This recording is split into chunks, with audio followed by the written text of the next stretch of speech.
My son-in-law rudely invited the whole family on a luxurious vacation, but forgot about me. There's only enough money for tickets for us and my parents. I just smiled. Enjoy yourselves. When they arrived at the hotel, I was waiting there. Are you stalking us? Get lost, they shouted. But the security guard approached, and after his words, they fell to their knees, begging for forgiveness. Before we continue, please subscribe to the channel and let us know where you are listening in the comments. I set the table with the good dishes, the ones Margaret and I received as a wedding gift 40 years ago. White porcelain with the thin gold rim, only 3 pieces chipped after all this time. The evening light came through the curtains, same ones we'd hung in 1998, casting everything in amber.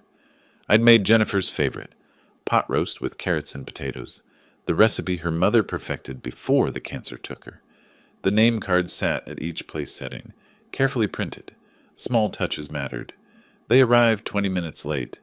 Kevin pushed through the door first, Jennifer trailing behind with her phone already out.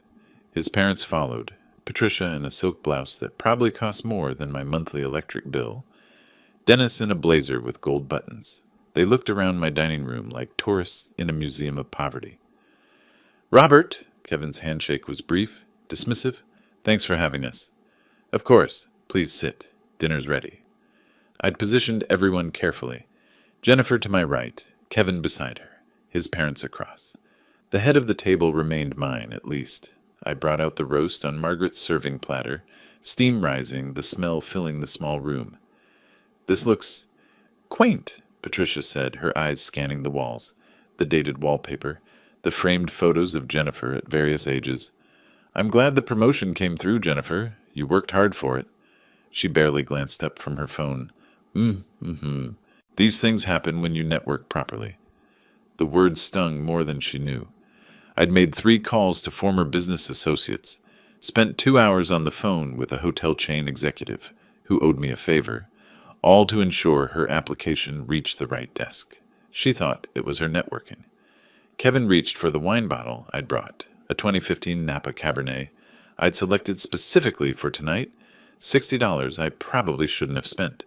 He examined the label, eyebrows raised in what might have been approval. Now this is a decent vintage. Finally, something worth drinking in this place. He poured for Patricia first, then Dennis, then Jennifer. The bottle moved around the table in a careful circle, skipping my glass entirely before Kevin set it down at the far end, well out of my reach. Jennifer watched this happen. She said nothing. Kevin has such refined taste, Patricia said, sipping. We raised him to appreciate quality. Dennis leaned back in his chair, studying my dining room with the expression of an appraiser at an estate sale. Robert, have you considered updating? We just redid our kitchen. Granite countertops, stainless appliances, the resale value alone.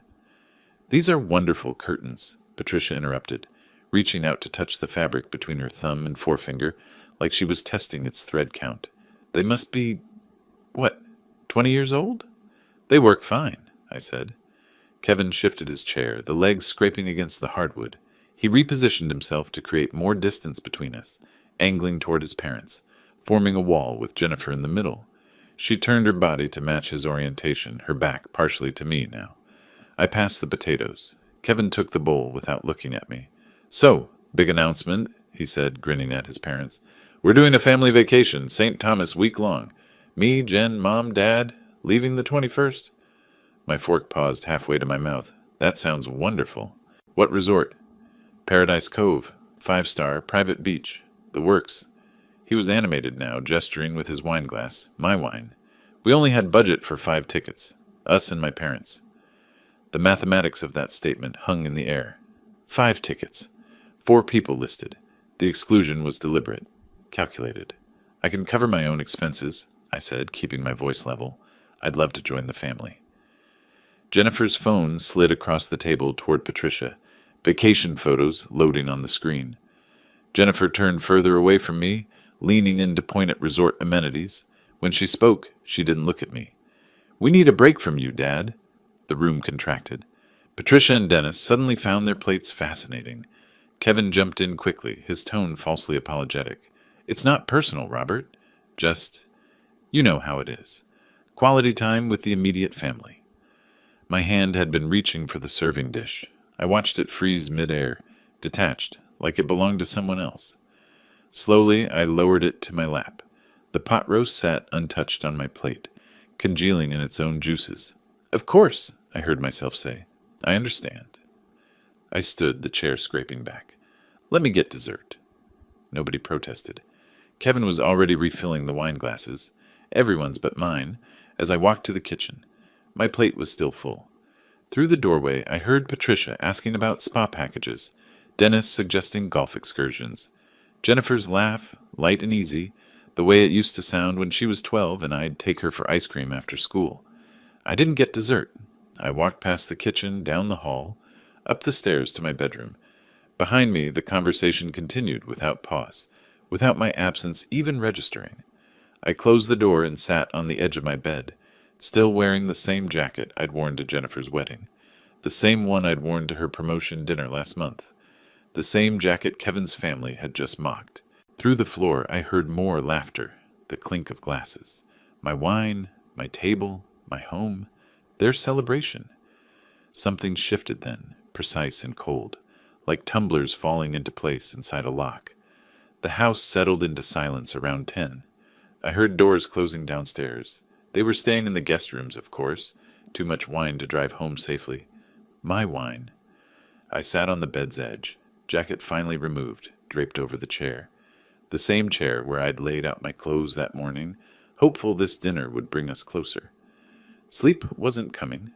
I knew that already. I removed my reading glasses, cleaned them with my shirt hem, put them back on. The bedroom looked the same as it had for 20 years.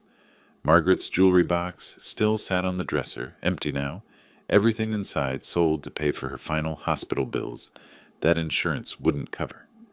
Jennifer had been 23 then, fresh out of college, crying at the funeral. I'd held her hand through the entire service. When did her hand let go of mine? The memories came in fragments, non-linear, each one sharp. The wedding, $35,000, most of my savings at the time. Jennifer in her dress, radiant, Kevin beside her looking vaguely uncomfortable in his tuxedo. I'd written the check thinking, this is what fathers do. This is love made tangible. The car. $15,000 for the down payment on their Tesla, the one they drove past me last Christmas without stopping, heading to Kevin's parents for dinner. "Just a loan, Dad. We'll pay you back." That was 4 years ago. I'd stopped asking about repayment after the first year. The furniture for their first apartment. The emergency roof repair they couldn't afford. The credit card bill, $8,000, that Kevin explained away as temporary cash flow issues. Every time I'd written the check, every time Jennifer would hug me and say, "You're the best, Dad," I stood, restless, and walked to my home office down the hall. The laptop sat on the desk, password protected, containing a life my daughter knew nothing about. I opened it, entered the code, watched the screen illuminate. 4 properties. The hotel in Tampa I'd bought in 2008 when the market crashed, renovated, turned profitable within 18 months. The boutique inn in Sarasota, acquired in 2012. 2 bed and breakfasts in St. Augustine, purchased as a pair in 2019. All managed through Wilson Holdings, LLC, all generating steady income, all completely invisible to my family. Current total value, $3.2 million. I'd built this empire quietly, deliberately, after Margaret died, working double shifts at the hospital where I'd been a facilities manager, saving every extra dollar, learning real estate investment through night classes and weekend seminars. The LLC was registered under my middle name, Thomas, to keep it separate, private. I told Jennifer I was taking on extra work to stay busy. She'd never asked for details. I opened my spreadsheet. $70,000. That was the conservative estimate of what I'd given them over 12 years, not counting tonight's dinner, not counting the phone calls I'd made to secure her promotion. $70,000, and they needed a break from me. Around 3 a.m, I walked to Jennifer's childhood bedroom. The guest room now, stripped of most personal items, but a few photos remained on the wall. Jennifer at 8, gap-toothed, hugging me at Disney World. Jennifer at 16, holding her first-place debate trophy, my arm around her shoulders. Jennifer at 21, College graduation, her smile genuine and proud. I touched the frame. The glass was cool under my fingertips. When had that girl disappeared? Dawn came slowly, gray light creeping through the windows. Around 7, I heard voices downstairs. Low, conversational. Jennifer and Kevin, awake early, talking in the kitchen. I moved to the hallway barefoot, staying close to the wall. The old house had good acoustics if you knew where to stand. At the top of the stairs, their voices carried clearly. We just need to approach it right. Jennifer's voice, that careful tone she used when manipulating situations at work. Make him think it's his idea. He's sitting on equity he doesn't need. Kevin, dismissive as always. This house is way too big for one person. I pressed my back against the wall, listening. He's stubborn about it, Jennifer continued. But if we frame it as simplifying his life, the old man doesn't have expensive taste anyway. Probably be happier in a one-bedroom. Jennifer's laugh, small, complicit. He did wear that same jacket to my promotion dinner and my wedding. I looked back toward my room, where that jacket hung on the chair. Same one. She was right. Once we get the house sold, Jennifer said, her voice gaining confidence, we can pay off the cards and maybe look at that bigger place in Winter Park. Your dad won't even notice the difference. He'll just be happy to help the family. Kevin's tone twisted the phrase into mockery. Help the family that needed a break from me, the family planning to convince me to sell my home, Margaret's home, so they could upgrade theirs. I returned to my bedroom with the same careful precision I'd used to approach the stairs. Closed the door silently, sat at my desk, opened the laptop again. My hands didn't shake. That surprised me. They should have shaken. Instead, they typed, Paradise Cove Resort, St. Thomas for sale. The listing loaded. Luxury beachfront property, 80 rooms, private marina, established clientele. Asking price, $1.85 million. The photos showed pristine beaches, infinity pools, couples drinking cocktails at sunset. The same resort where my daughter planned to vacation without me, funded by my wine money, my dinner hospitality, my endless forgiveness. I opened my leather journal, the one where I tracked my hotel acquisitions, wrote financial notes, planned expansions. On a fresh page, I wrote the number, $1,850,000. Then I wrote August 16th. Then I wrote Paradise Cove. My handwriting was steady, precise.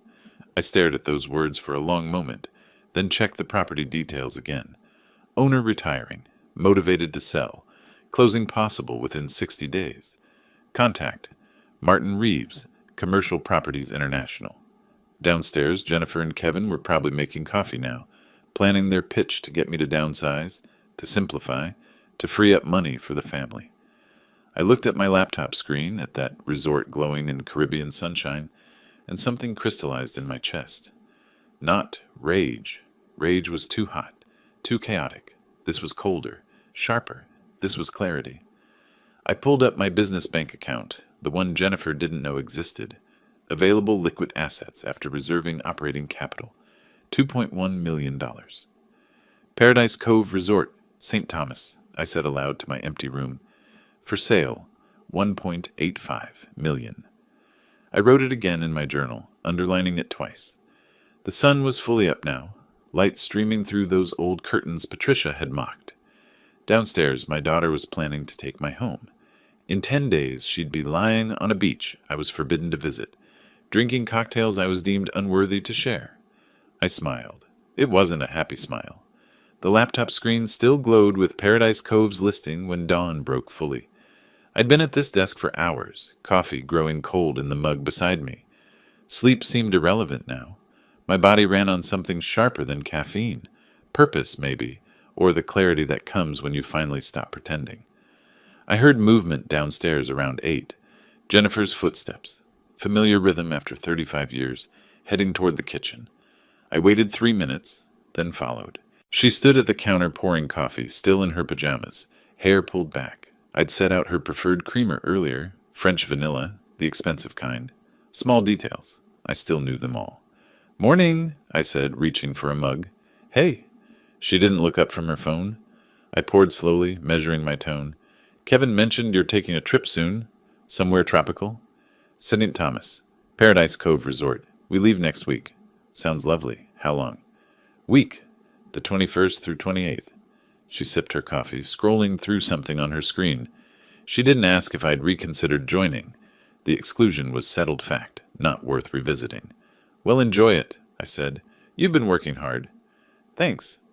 She glanced up briefly, almost surprised by the sentiment, then returned to her phone.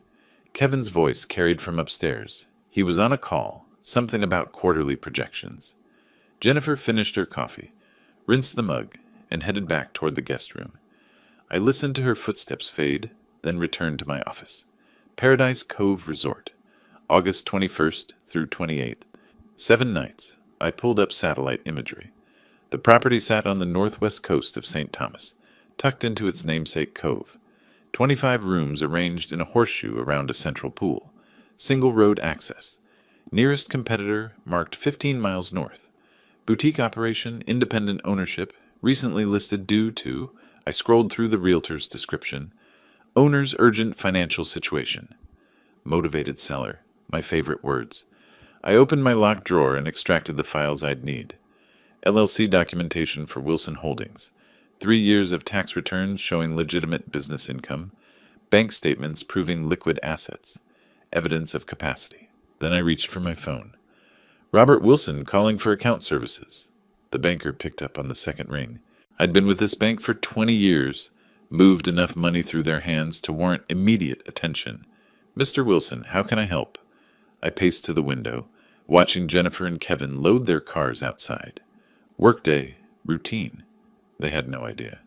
I need access to $1.9 million within 48 hours.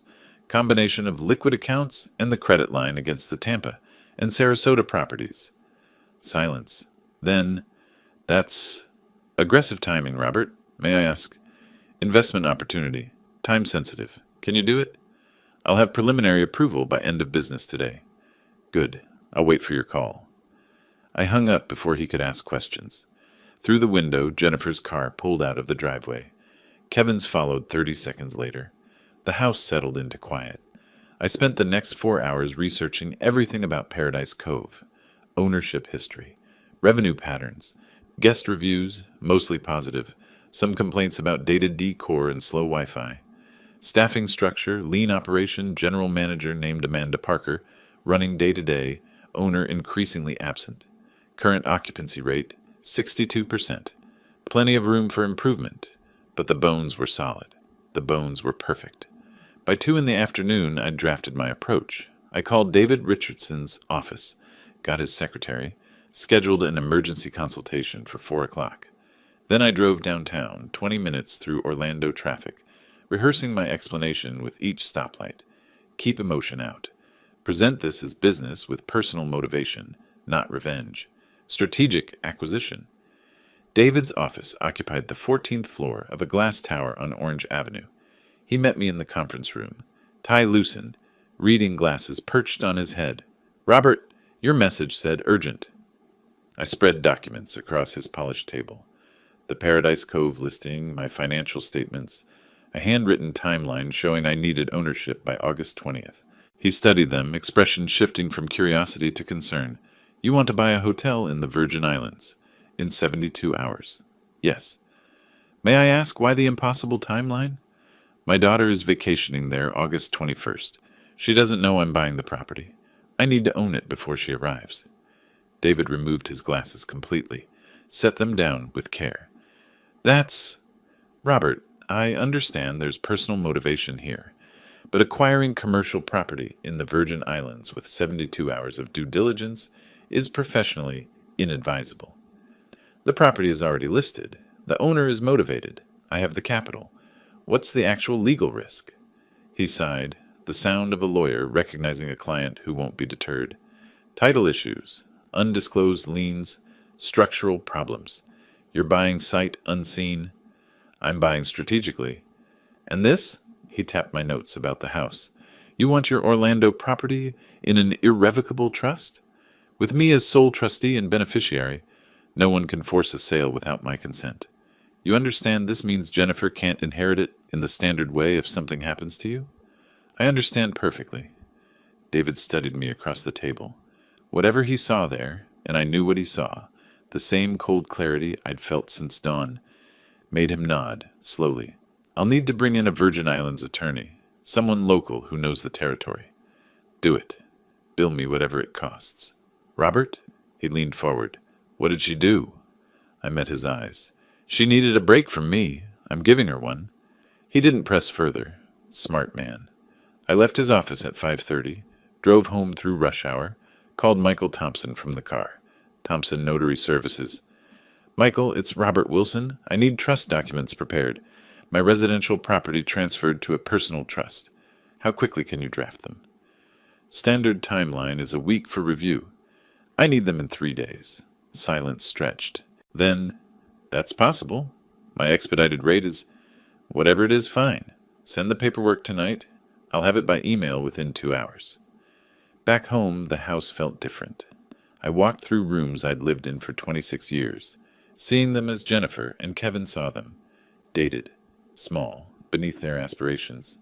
The curtains Patricia had mocked. The dining room where I'd served pot roast while they poured my wine for everyone but me. This was still my home. They would never take it. My phone rang at 7. The banker. Mr. Wilson, your credit line is approved. 1.9 available Monday morning. Perfect. The purpose of loan is listed as commercial property acquisition. Is that correct? Yes? Very good. We'll have documents ready for signature. I made one more call that evening. Martin Reeves, Commercial Properties International, the listing agent for Paradise Cove. Mr. Reeves, my name is Robert Wilson. I'm interested in the Paradise Cove resort property in St. Thomas. Is the owner accepting offers? His voice brightened immediately. Absolutely. When would you like to schedule a viewing? Tomorrow. I can be there by afternoon. That's very soon. You're flying in from Orlando. I'll book tonight. This is a serious inquiry, Mr. Reeves. I have proof of funds and can close within 48 hours. I'll contact Mr. Clark immediately. He'll be very pleased. Good. I'll call when I land. I hung up and opened my laptop to airline bookings. The screen showed flights to St. Thomas, departure times, prices. My finger hovered over the purchase button for American Airlines Flight 1847, departing 9:30 tomorrow morning. Across town, Jennifer and Kevin were probably having dinner somewhere nice, celebrating their upcoming vacation. Paradise Cove, their private week, their break from me. I clicked purchase. The confirmation email arrived instantly. Boarding pass attached. Departure 9:30 a.m. Arrival 3:15 p.m., accounting for the time change. Plenty of daylight left to see the property, meet the owner, start negotiations. I forwarded the flight details to David Richardson with a simple message. I'll need that VI attorney's contact info before I land. His reply came back within minutes. Already arranged. William Clark expects you at 4 p.m. tomorrow. His attorney will have preliminary documents ready. Robert, be careful. I closed the laptop and looked around my office. The hotel files, the trust documents Michael would send, the proof of funds letter from the bank. Everything in order, everything aligned. In 3 days, my family would board a plane to Paradise, excited about their exclusive vacation, their break from the old man who embarrassed them with his dated curtains and worn jackets. They had no idea what was waiting for them. I allowed myself a brief nod, not a smile, nothing so obvious, and began packing my briefcase for tomorrow's flight. The flight landed in late afternoon heat, the kind that hits you like a wall when the cabin door opens. Cyril E. King Airport was smaller than I expected. Tourists everywhere in bright shirts and straw hats. Families dragging roller bags toward rental car counters. I carried only my briefcase. This wasn't vacation. The taxi driver knew Paradise Cove without needing the address. Nice place, he said, pulling away from arrivals. You staying there? Business meeting. He nodded, navigating through Charlotte Amelie's narrow streets, past cruise ship terminals and duty-free shops, then up into the hills. The road wound along the coast, occasional glimpses of turquoise water between palm trees and resort developments. 15 minutes later, we turned onto a private drive marked by a weather-worn sign, Paradise Cove Resort. The property was smaller than the photos suggested, a horseshoe of 2-story buildings painted pale yellow, arranged around a central pool that needed resurfacing. The lobby sat at the horseshoe's base. worn tile floor, ceiling fan clicking unevenly, furniture that had been expensive once but showed its age now. Beautiful bones beneath the neglect. A man waited in the lobby, late 50s, shoulders slumped in a way that spoke of defeat before we even shook hands. "Mr. Wilson?" "William Clark." His grip was weak. His smile didn't reach his eyes. "Thank you for meeting me on short notice. When someone says they can close in 48 hours, I make time." He gestured toward the grounds. "Would you like a tour?" We walked the property slowly. William pointed out features: the renovated kitchenettes in each room, the private beach access down a stone stairway, the small restaurant that served breakfast, included with room rate. His voice carried the tone of a man reciting facts he'd repeated too many times, hoping they'd sound better with repetition. "I built this place 20 years ago," he said as we reached the pool, "poured everything into it.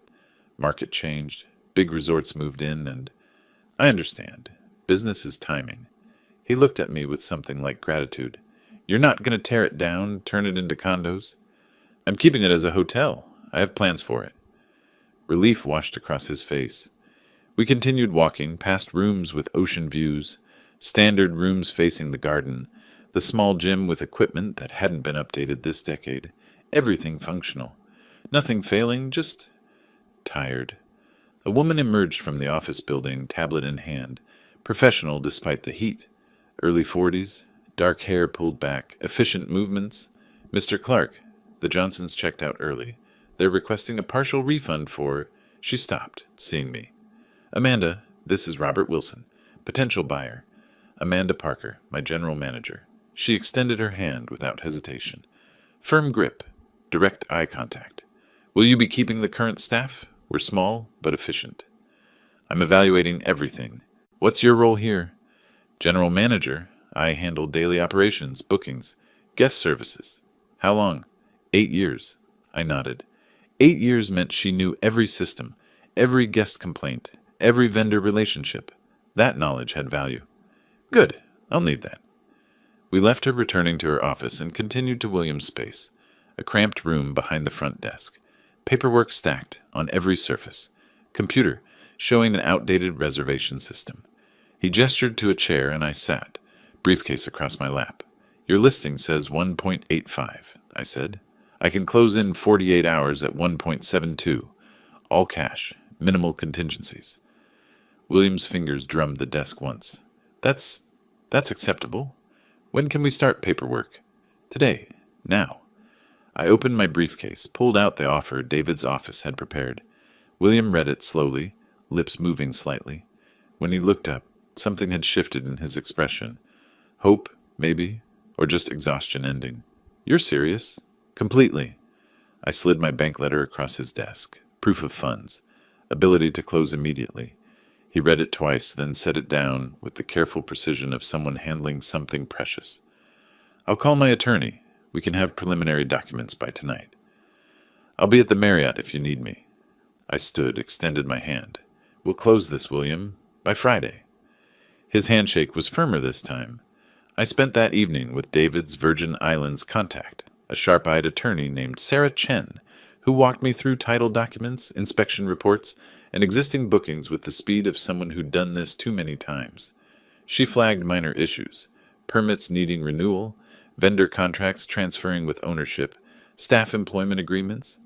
"The property is sound," she concluded around midnight. "Financially distressed, but structurally solid. If you're comfortable with the accelerated timeline, I see no reason not to proceed. Draw up closing documents. I want to sign Friday morning." She nodded, already making notes. By Thursday afternoon, we sat in William's office again. Him, me, Sarah, and William's attorney, handling the final review. Numbers aligned, documents signed. I wired the deposit, $172,000, 10% down.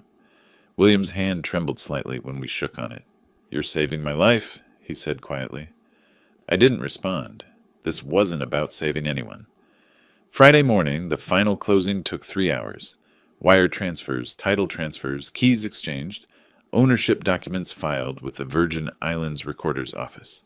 By noon, Paradise Cove Resort belonged to Wilson Holdings, LLC. I sat alone in what was now my office, reviewing the paperwork with the strange detachment of someone who'd just executed a plan that still felt surreal. Then I opened Amanda's reservation system, scrolling through August bookings. There, August 21st through 28th. Morgan Party, 4 guests. Deluxe Ocean View Suite. Prepaid deposit, balance due at checkout. I took a photo of the screen with my phone, then called Amanda to my office. She arrived within minutes, professional wariness in her expression. New ownership meant uncertainty, and she was smart enough to be cautious. Amanda, thank you for coming. Please sit. She sat, tablet ready, prepared to take notes or defend her position.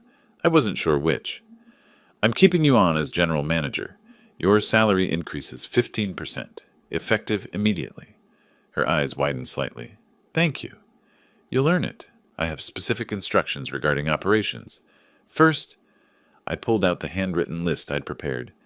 These room reassignments and pricing adjustments take effect August 21st.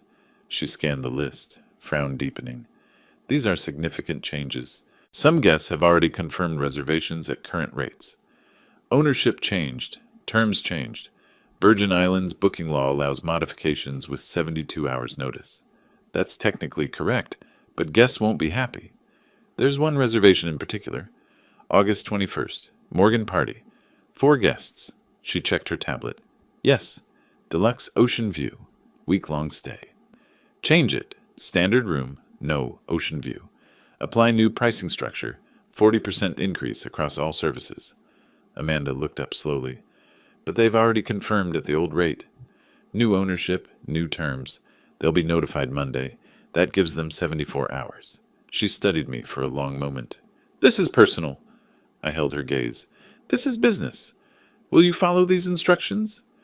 Another pause. Then she nodded. Yes, sir. When they arrive and express surprise about the changes, you will inform them that I am the owner. Not before.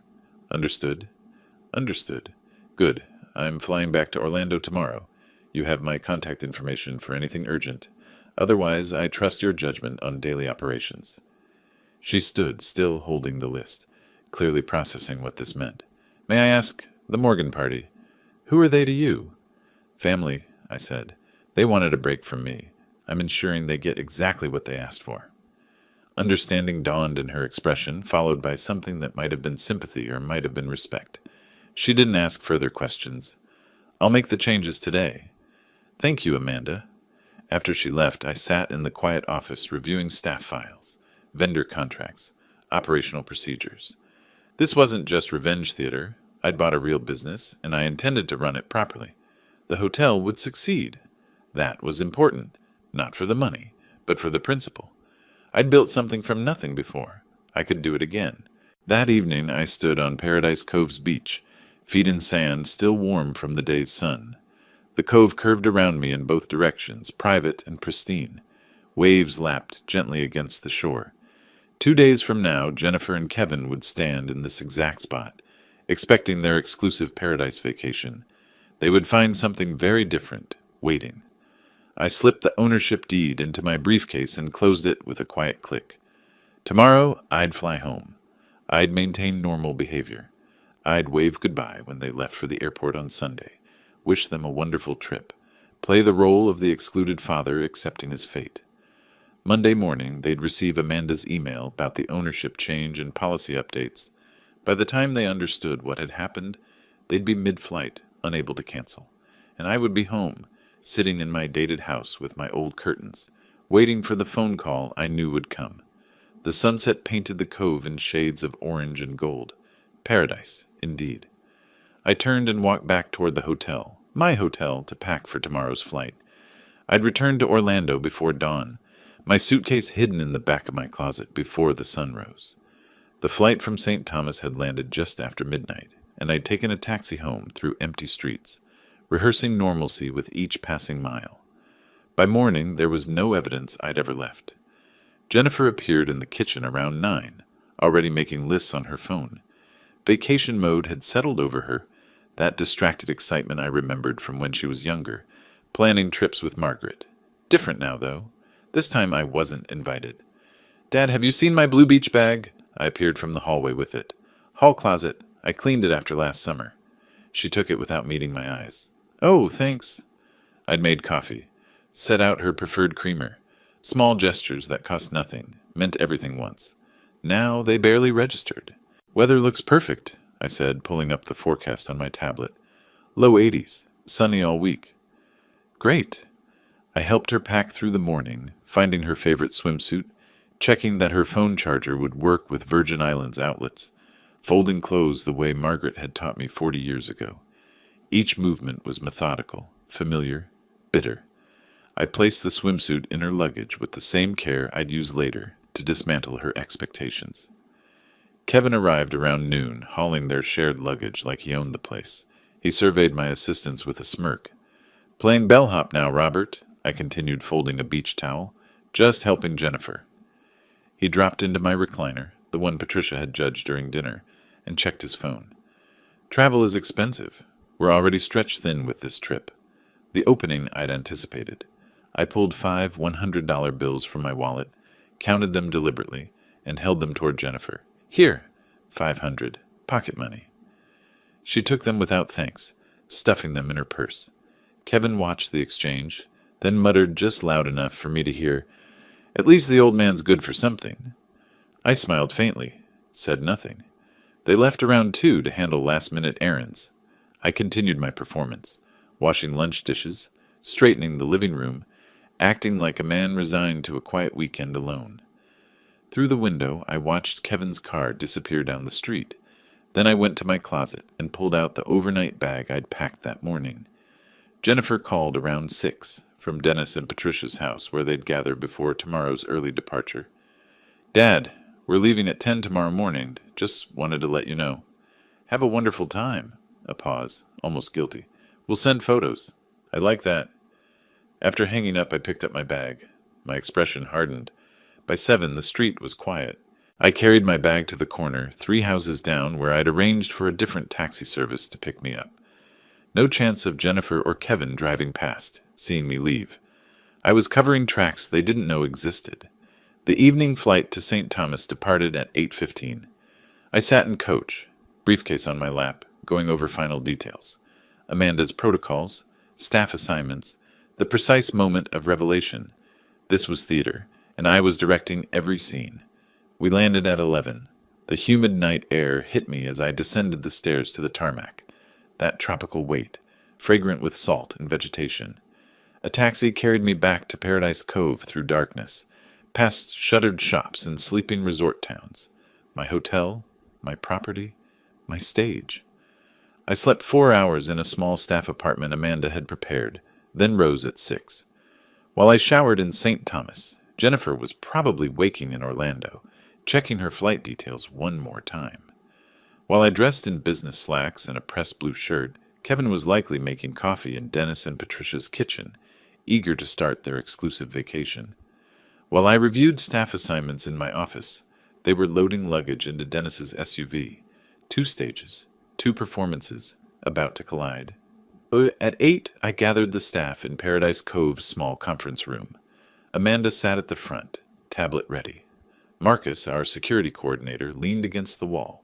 2 housekeepers, the restaurant manager, the front desk clerk, everyone who'd interact with the Morgan party.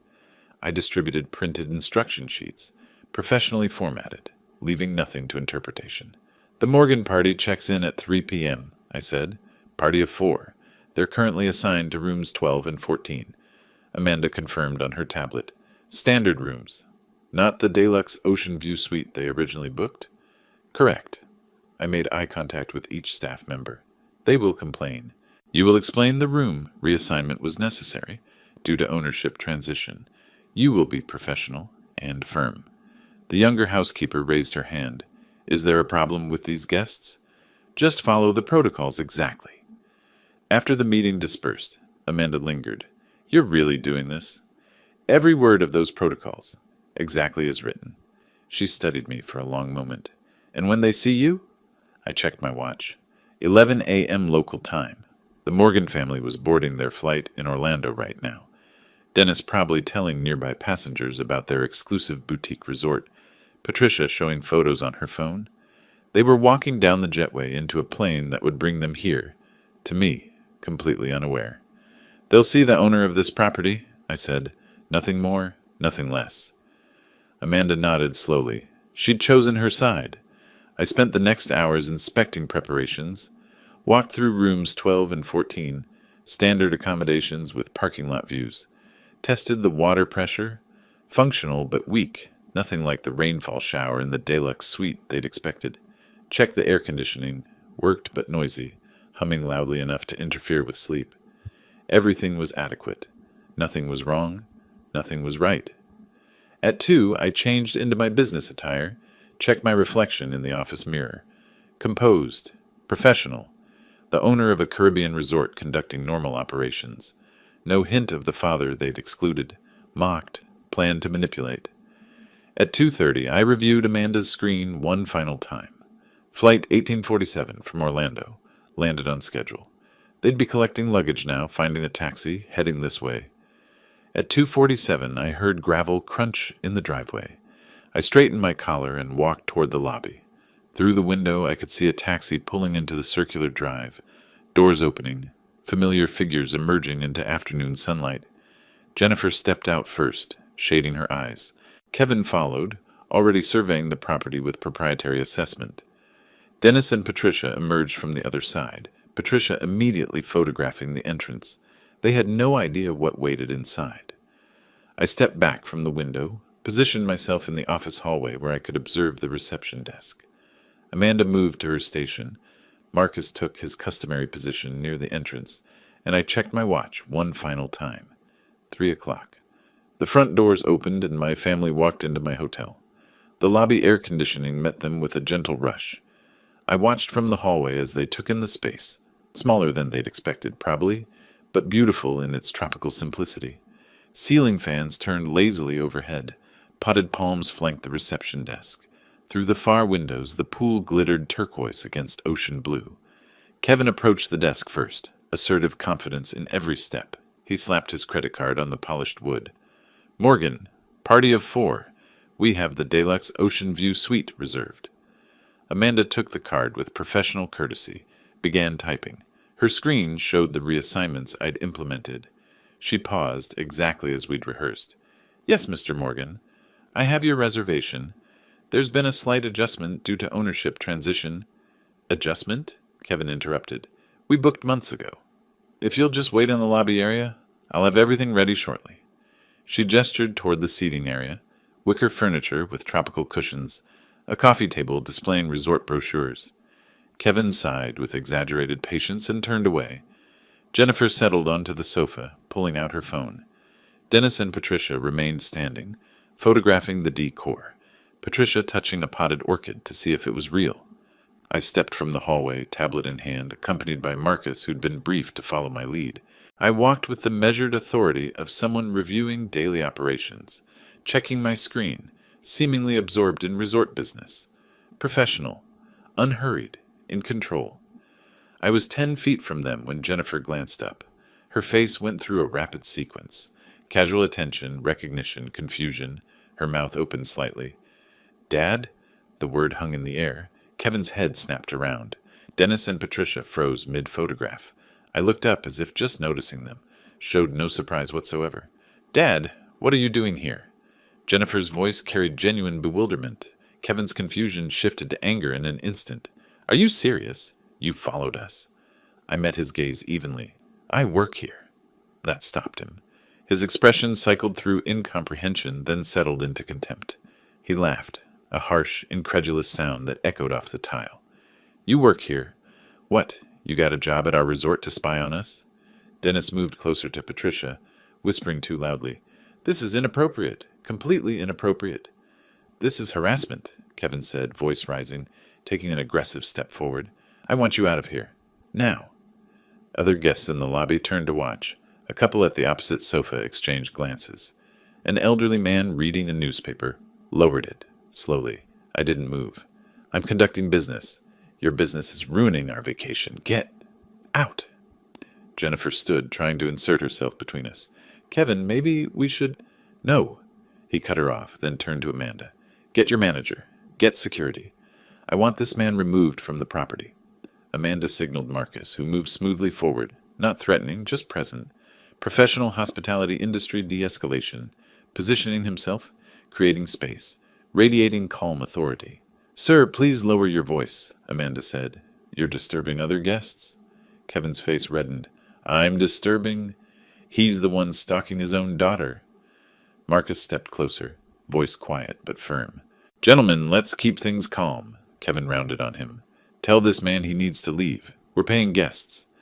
Amanda stood, drawing every eye in the lobby. When she spoke, her voice carried perfect clarity, each word distinct. "Mr. Wilson is the owner of Paradise Cove Resort. As of August 19th, you are his guests." The silence that followed was absolute. Even the ceiling fans seemed to quiet. The couple on the sofa stared openly now. The elderly man had abandoned all pretense of reading. Kevin's mouth worked soundlessly. "Owner?" Jennifer looked at me, color draining from her face. You bought this hotel?" I met her eyes. "I did." Patricia's phone clattered to the tile floor. Dennis grabbed his wife's arm, steadying them both. Kevin recovered first, aggression surging back. "This is insane. You can't." "I can," I said, cutting him off with the same calm I'd maintained throughout. "I did. Now, Ms. Parker will finish your check-in. Your rooms are ready." Kevin's fists clenched at his sides. His breathing had quickened, face still flushed. We booked in good faith. This is our vacation. You can't just..." "Your reservation stands," Amanda interjected smoothly. "Paradise Cove Resort honors all existing bookings. There have been some adjustments due to the ownership transition, which is standard practice. If you'd like to review..." "I don't want to review anything with him here." Kevin's voice had dropped to something dangerous. "This is a setup. This whole thing is a setup." For the first time, I allowed myself a small smile. "This is a hotel. You made a reservation. You're checking in. Everything is entirely standard." Jennifer sank back onto the sofa, still staring at me like I was someone she'd never met, which, I suppose, was accurate. "How long have you..." She couldn't finish the question. "I closed the purchase on Friday." "That's 2 days ago," Dennis said faintly. "We booked 3 months ago." "Ownership changes happened," I said. "The property was listed. I made an offer. Business." Kevin turned to Amanda, ignoring me completely. "Fine. We'll check in, and then we'll be filing a complaint. With the tourism board. With consumer protection. This is fraud." "You're welcome to file whatever complaints you wish," Amanda replied. "Your confirmation number is in our system. Everything is documented. Shall I continue with check-in?" She slid the registration form across the desk. Kevin snatched a pen and signed with violent strokes. Jennifer sat motionless, phone forgotten in her lap. Patricia had retrieved her phone from the floor but seemed uncertain what to do with it. Dennis kept glancing between me and Kevin, calculating something. Amanda typed efficiently, then reached beneath the desk for keycards. She set 2 on the counter. "You're in rooms 12 and 14. Second floor. The porter will help with your bags." "Wait." Kevin's eyes narrowed. 12 and 14. We booked the Deluxe Ocean View Suite. Due to ownership transition and property updates, some reassignments were necessary. You were notified via email 72 hours prior to check-in." "We received no email." Amanda turned her monitor to show him. "Sent Monday morning at 9 a.m. to the email address on file. morgankp@outlook.com. Kevin pulled out his phone, scrolled violently through his inbox. His face changed as he found it. He read, his jaw tightening with each line. "This says the rates increased, 40% across all services." "That's correct. New ownership implemented updated pricing. Again, you were notified within the legal window for modification." "This is..." He looked at me, understanding finally dawning in full. "You did this deliberately." I said nothing. Didn't need to. Jennifer stood slowly, moving to the desk, taking one of the key cards with a hand that visibly trembled.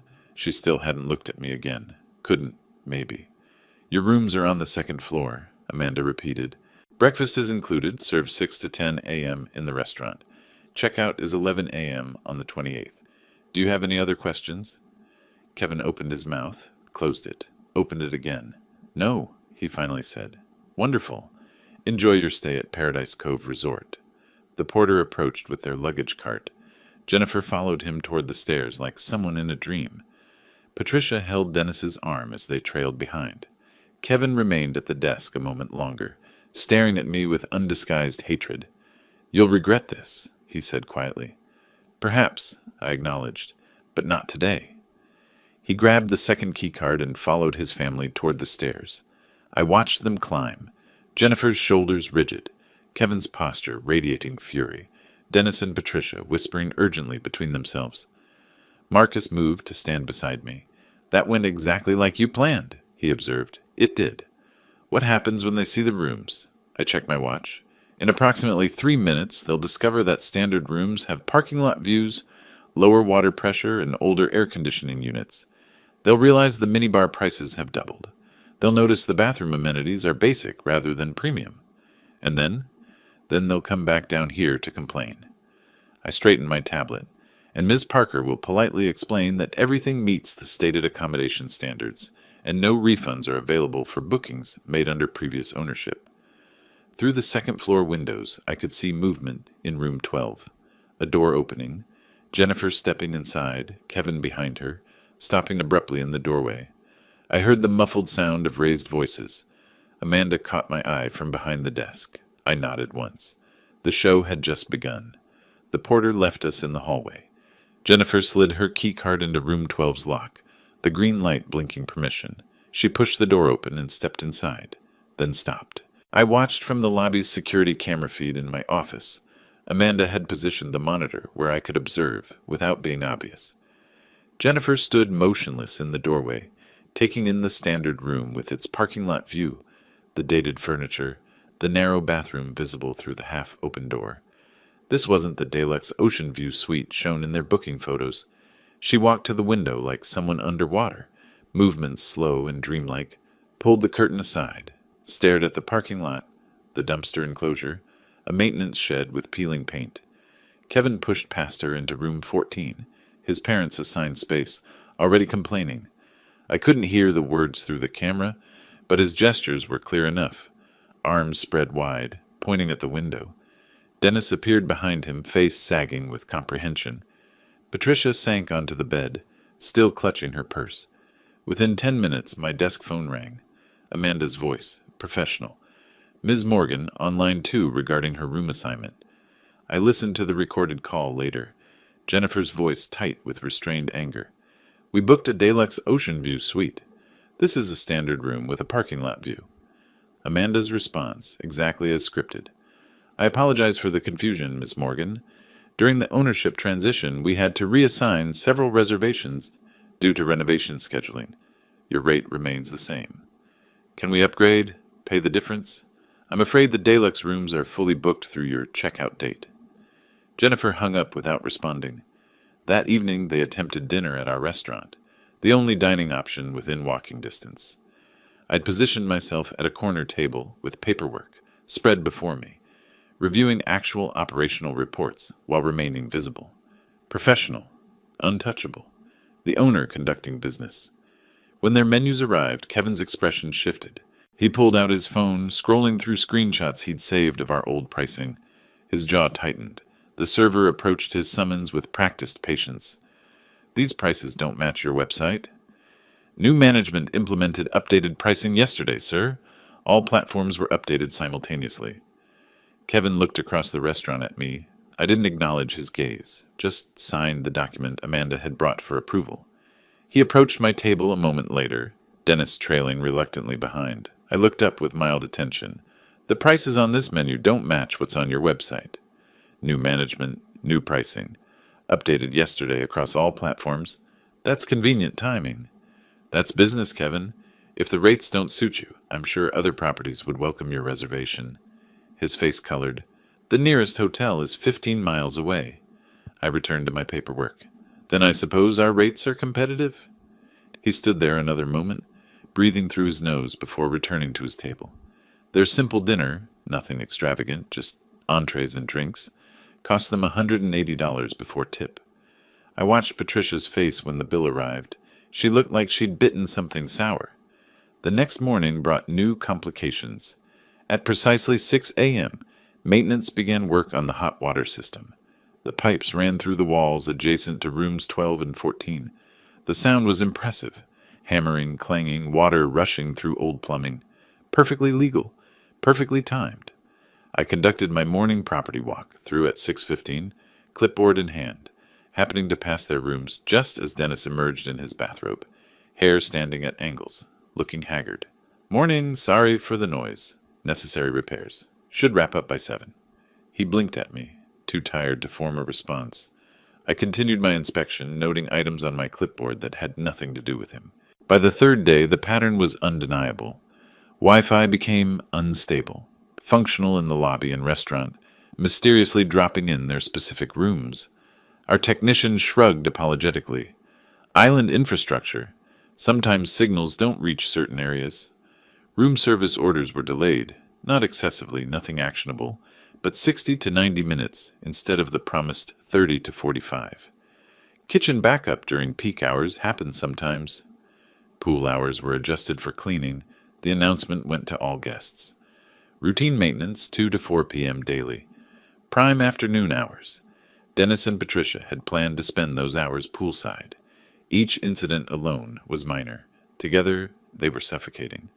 Kevin documented everything. I saw him through the window, photographing his parking lot view, timing his room service order with his phone's stopwatch, recording the Wi-Fi disconnection. He was building a case, collecting evidence. For what, exactly, I wasn't sure. But it didn't concern me. Everything I'd implemented fell within acceptable hotel operations. Maintenance happened. Wi-Fi had outages. Kitchens experienced delays. There was no violation of any standard or law, just consistent inconvenience. On August 23rd, Kevin confronted me near reception. Laptop open, showing documentation. The Wi-Fi in our rooms doesn't work. I glanced at his screen. Amanda mentioned connectivity issues. We've contacted the service provider. When will it be fixed? I checked my watch. They indicated 24 to 48 hours for technician availability. The business center and lobby have stable connections if you need internet access. This is ridiculous. This is island infrastructure. I don't control the telecommunications provider's schedule. He slammed his laptop closed and walked away. By August 24th evening, the family was fragmenting. I observed from my office window as Jennifer sat alone by the pool. During the brief hours it remained open. Kevin paced nearby, phone pressed to his ear, probably researching alternatives, finding none in their price range. Dennis and Patricia huddled under an umbrella, whispering with tight urgency, occasionally glancing toward Jennifer with expressions that weren't sympathetic. They were blaming each other, assigning fault. The pressure was working exactly as designed. That night I saw lights burning late in room 14. Dennis and Patricia were awake, probably discussing their options, finding none acceptable. In room 12, Jennifer's silhouette moved past the window repeatedly, pacing, unable to settle. Kevin's light stayed on past midnight. Through the thin walls, maintenance staff reported hearing keyboard clicks, rapid, aggressive typing. I made a note on my tablet, monitoring required, then returned to actual operational business. Vendor contracts that needed review, a staffing issue Amanda had flagged, quarterly projections for my other properties. Paradise Cove was a real hotel. I was running it properly, improving systems, addressing genuine maintenance needs. That the Morgan family happened to be experiencing the transitional growing pains of new ownership was simply unfortunate timing, or perfect timing, depending on perspective. The next morning, Amanda called my cell at 8. Sir, you should know the family posted several negative reviews overnight. I wasn't surprised. How bad? 1 star across 3 platforms. Language is aggressive. Accusations of discrimination and harassment. Are any allegations factually accurate? No. Everything we did was within policy and law. Draft professional responses, acknowledge dissatisfaction, reference ownership transition, offer general commitment to service improvement. Don't engage with specific accusations. Already started. I'll send them for your approval. I pulled up the reviews on my laptop. Dennis and Patricia's was venomous. Owner engages in targeted harassment. After discovering personal connection, systematically degraded our experience. Unethical business practices. Discriminatory treatment. Avoid at all costs. Kevin's used legal-sounding language. Breach of contract regarding room assignments. Unauthorized price increases. Owner has clear conflict of interest. Consumer rights violations. Will be pursuing legal recourse. I read them twice, analytical rather than emotional. They were angry, desperate, grasping for weapons they didn't have. My responses, drafted carefully and reviewed by Amanda, went live by noon. We regret this guest's dissatisfaction. Ownership transitions occasionally require operational adjustments as we work to improve service standards. We appreciate all feedback and remain committed to providing quality hospitality. Professional, unassailable, untouchable. In room 14, I imagined Kevin refreshing the review sites, seeing my response, realizing it gave him nothing to attack. 3 more days until checkout. 3 more days until they'd face the bill, calculated at new rates, including all service charges, resort fees, and incidentals. 3 more days until they'd return to Orlando and discover what I'd done with the house. I smiled briefly, alone in my office, then returned to work. Kevin's response appeared online at 7 the next morning, detailed, methodical, citing specific statutes he'd researched about consumer protection in the Virgin Islands. He'd spent hours on it. I could tell from the precise timestamps, the legal citations, the desperate professionalism of someone grasping for leverage. It was impressive. It was also useless. By 9 a.m., he was sitting in a local attorney's office. I learned this later from Amanda, who heard it from our restaurant server who'd overheard Kevin making the appointment by phone. Small island, small resort, information traveled. The consultation cost him $350. I knew because he complained about it loudly to Jennifer in the hallway afterward, voice carrying through their open door. The attorney had found nothing actionable. Price changes were legally implemented with required notice. Room reassignments during ownership transitions were within hotel rights. Maintenance was routine. Wi-Fi failures were infrastructure issues, not intentional service denial. He said we can leave negative reviews or find alternative accommodation, Kevin told Jennifer, voice tight with barely contained fury. That's it. That's our legal recourse. Jennifer's response was too quiet to hear, but Kevin's follow-up wasn't. $350 to be told we're screwed. An hour later, my phone rang. Jennifer's name on the screen. I answered on the 3rd ring. Hello, Jennifer. Breathing. Ragged. Unsteady. Then, how could you do this to us? Her voice was breaking. She'd been crying. I could hear it in the thickness of her words, the way they came in gasps. How could you do this to your own daughter? I kept my tone measured, calm. I'm conducting business. You wanted a vacation without me. You have one. You're punishing us. This is cruel. This is what you chose. I'm simply providing the service you're paying for. When we get back, her voice rose to something near hysteria. When we get back, we're evicting you from our house. We'll sell it whether you like it or not. Ice crystallized in my chest. This was the moment I'd anticipated, prepared for. Try it. 2 words, delivered flat, final. She sobbed once, loud and harsh. Then the line went dead. I sat in my Paradise Cove office, phone still in hand, and considered the conversation. Jennifer was unraveling. Good. Kevin was desperate, throwing money at attorneys who couldn't help him. Better. Dennis and Patricia were humiliated, their bragging to neighbors now a source of mortification. Perfect. But the house threat required immediate attention. I booked an afternoon flight to Orlando. Michael Thompson's office was exactly as I remembered. Modest, professional, paperwork organized in precise stacks. He had the trust documents ready, printed and tabbed with colored flags marking where I needed to sign. This makes the property untouchable without your explicit authorization, he explained, sliding the first page across his desk. Your daughter cannot force sale, cannot claim inheritance rights while you're living, cannot even contest the arrangement without significant legal expense. That's exactly what I need. He studied me briefly. May I ask what prompted this level of protection? Family complications. Michael nodded wisely, asking nothing further. Sign here, here, and initial the final page. I worked through the documents methodically.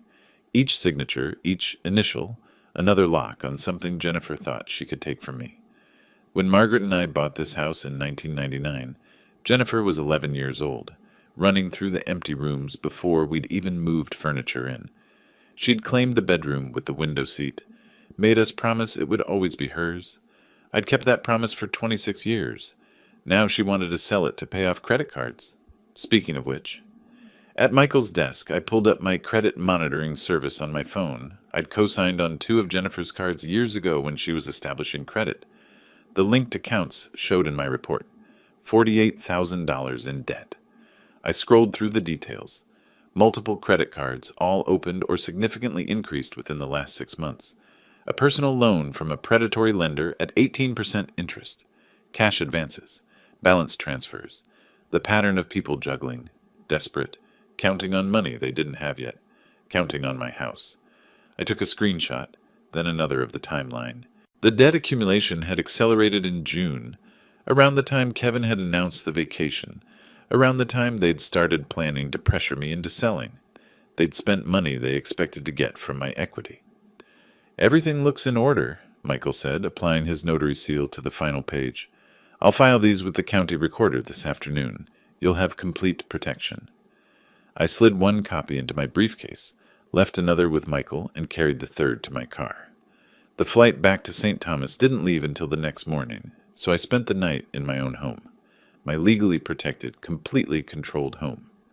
I walked through the rooms Jennifer wanted to sell, touching the walls Margaret had helped paint, standing in the kitchen where we'd made breakfast for 30 years. Jennifer could threaten all she wanted. This house was mine. I returned to Paradise Cove on the morning of August 26th.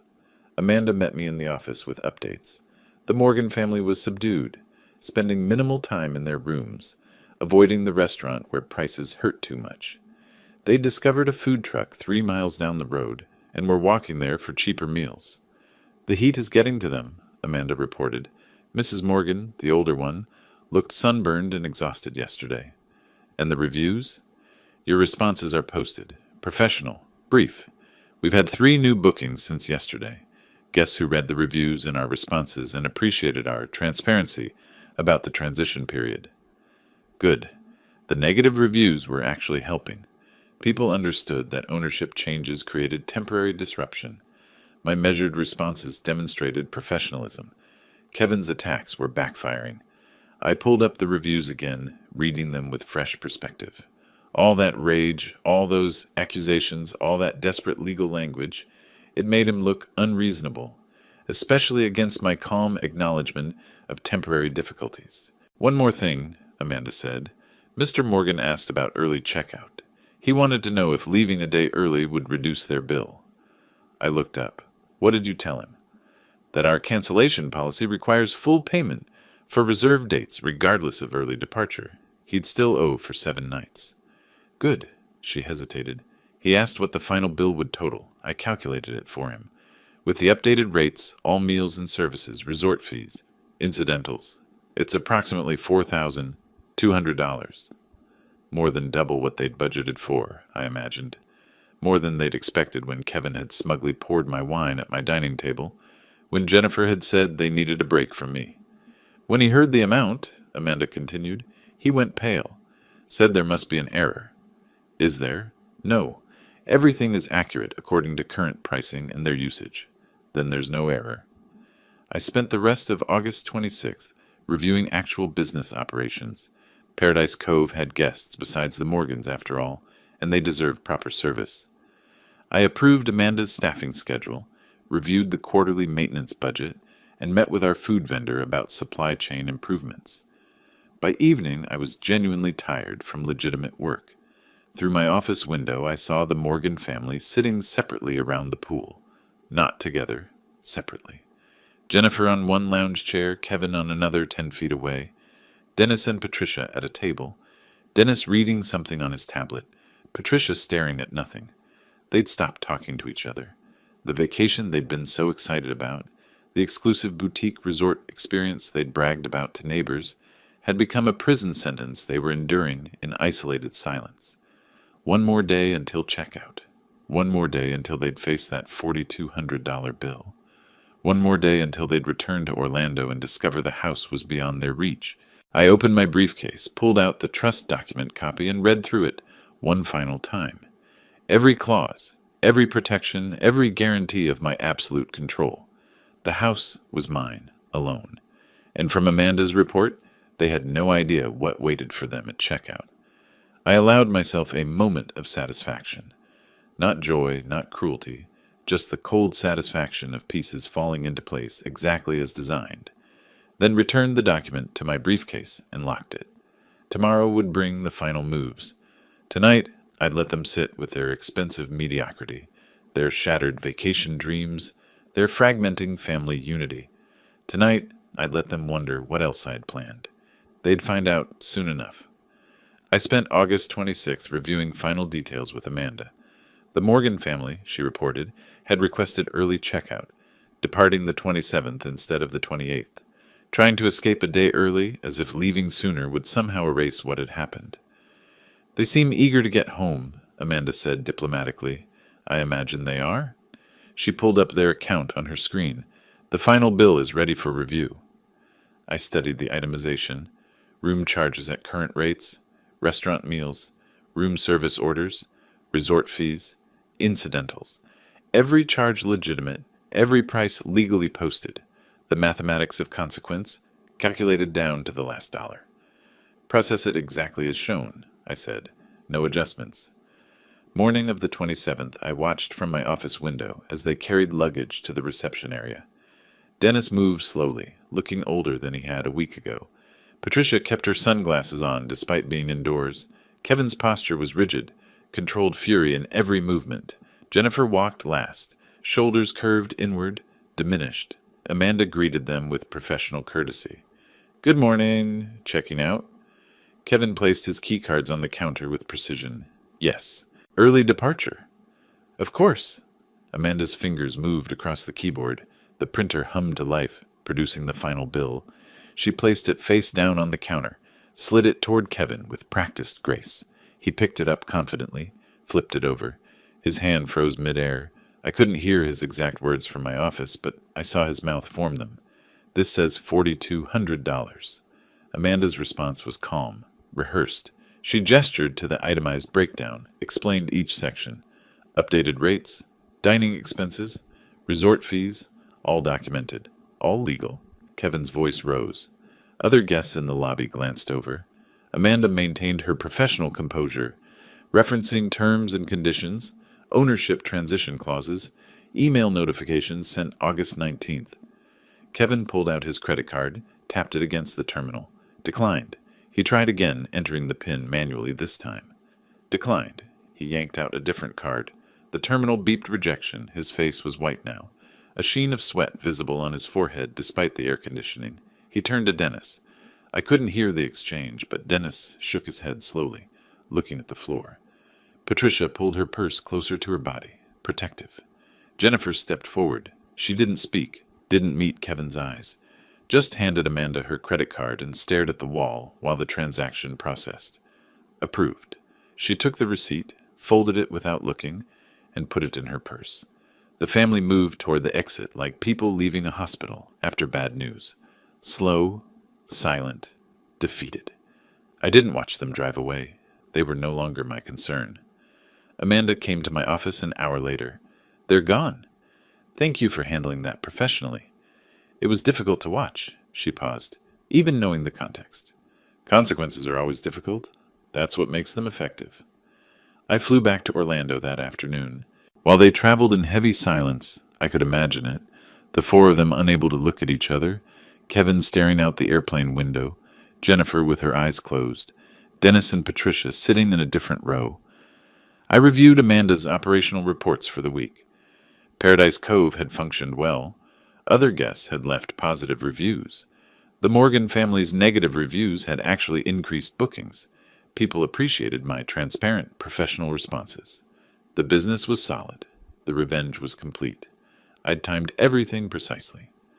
While they were in St. Thomas, David Richardson had delivered the trust documents to my house. Left in a legal envelope on the kitchen table where they couldn't miss it. They'd arrive home exhausted, financially devastated, emotionally fractured, and they'd find that envelope waiting. I landed in Orlando that evening but didn't go home. Stayed at one of my hotels instead. The boutique property in Winter Park, nice but not ostentatious. I wanted them to discover the documents without me there. Wanted them to read the rental terms, the trust structure, the reality that the house they'd planned to sell was completely beyond their reach. The next morning, August 28th, I returned to my house. The kitchen showed evidence of Kevin's rage.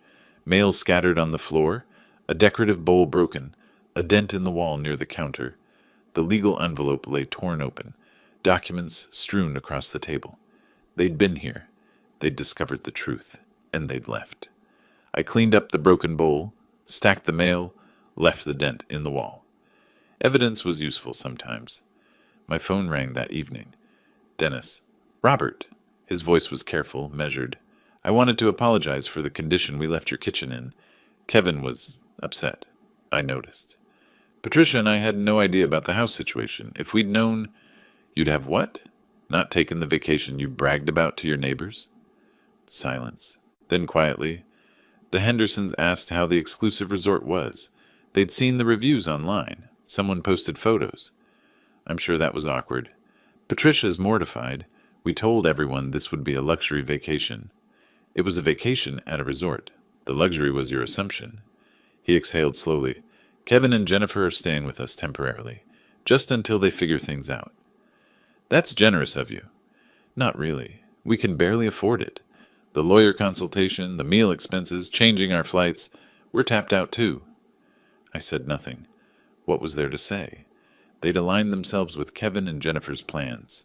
They'd participated in my exclusion, enjoyed the idea of a vacation I wasn't worthy to attend. Now they were experiencing the aftermath. Robert, is there any way... No. You don't know what I was going to ask. Yes, I do. And the answer is no. You made choices. These are the consequences. He hung up without goodbye. 3 hours later, Jennifer called. I didn't answer. She left a voicemail, broken, sobbing, barely coherent. Something about $1,800 a month. Something about debt. Something about Kevin blaming her for not controlling me. I listened to it once, then deleted it. This was exactly what needed to happen. They needed to sit with what they'd done, understand the full weight of their choices. Jennifer's tears weren't repentance yet. They were self-pity. She was crying because of consequences, not because she genuinely understood her failures. That night, alone in my house with its dated curtains and worn furniture, I walked through rooms that had raised Jennifer from childhood to adulthood. Her bedroom still had the window seat where she'd read for hours. The kitchen still had the step stool I'd built so she could help Margaret cook. This house was filled with memories of a daughter I'd loved unconditionally. That daughter had disappeared somewhere along the way. Maybe she could come back, maybe not. But I'd done what I needed to do. Shown her that respect matters, that people aren't resources, that fathers, even ones with modest houses and old jackets, have dignity that shouldn't be casually trampled. Whether she learned from this was up to her now. I'd taught the lesson. The rest was hers to figure out. 2 days passed before she knocked on my door. I opened it to find Jennifer diminished. No makeup, simple clothes, exhausted beyond words. Dad, can we talk? I stepped aside. She sat on the sofa's edge, hands folded. I was a terrible daughter. You were always there, and I treated you like you were invisible. I'm so sorry. I kept my expression neutral. I didn't do this for revenge. I did it to show you what respect looks like. She nodded, tears falling. I didn't comfort her. She needed to sit with this. She returned September 2nd, calmer. Kevin and I are divorcing. He blamed me for not controlling you. She showed me divorce papers, credit counselor appointments, job applications. I'm taking responsibility. I wrote 2 options on paper. 1, you and Kevin pay what you owe, then we're done. 2, you stay alone, pay rent, rebuild independently. Maybe we repair things. She pointed to option 2 without hesitation. No money from me, no shortcuts. I'm certain. September 5th, she brought cheap sandwiches. We ate on the terrace.